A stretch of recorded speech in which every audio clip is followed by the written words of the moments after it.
జగన్ రెడ్డికి పాపం విధి వక్రీకరించింది. తొలి ఎన్నికల ఎత్తుగడలో జగన్ రెడ్డి ఫెయిల్ అయ్యారు. ఏమిటి ఆ తొలి ఎత్తుగడ?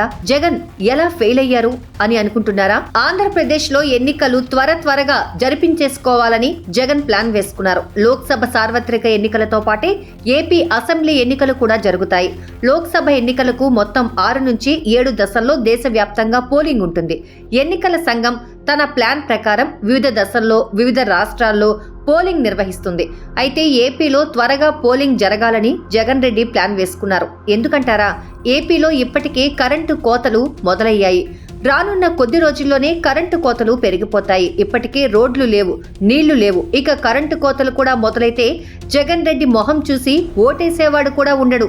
ఈ భయంతోనే కరెంటు కోతలు ఎక్కువ కాకముందే పోలింగ్ జరిపించుకొని తన ధన బలంతో గెలవాలని జగన్ రెడ్డి ప్లాన్ చేసుకున్నారు. అయితే విధి వక్రీకరించింది. ఓ 20 రోజుల ముందే ఎన్నికల షెడ్యూల్ వస్తుంది. ఎందుకంటే సమ్మర్లో పెద్ద ఎత్తున కరెంటు కోతలు ఉంటాయి. అందుకే రెడీ కండి అంటూ 3 నెలల కిందట తన పార్టీ నేతలను జగన్ రెడ్డి తొందర పెట్టారు. నిజానికి సరైన సమయానికే ఎన్నికలు వస్తే కరెంటు కోతలు, ఆర్థిక కష్టాలతో కింద మీద పడేది ఏపీ సర్కార్. ఆర్బీఐ నుంచి నెలకు 10,000 కోట్లు అప్పు తీసుకువస్తున్నా సరిపోవడం లేదు. ఎలక్షన్ షెడ్యూల్ వచ్చేస్తే కోడ్ పేరుతో కొన్ని నిధులు ఎగ్గొట్టవచ్చని అనుకుంటున్నారు.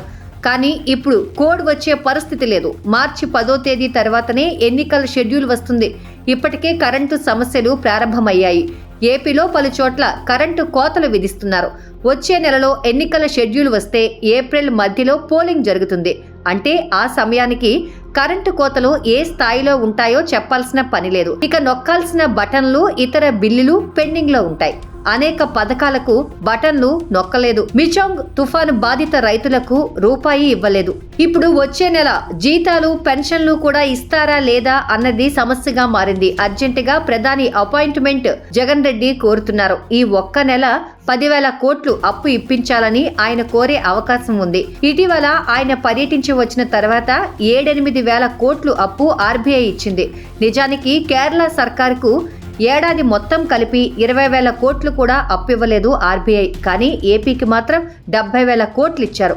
బహిరంగ మార్కెట్ నుంచి రుణాలు తీసుకునేలా వెసులుబాటు కల్పించారు. ఎన్నికలు ముందే వస్తే ఎలాగోలా ఓ నెల ఎగ్గొట్టవచ్చని అనుకున్నారు. ఆ పరిస్థితి లేకపోవడంతో కొత్త అప్పుల కోసం పరుగులు పెట్టాల్సిన పరిస్థితి ఏర్పడింది.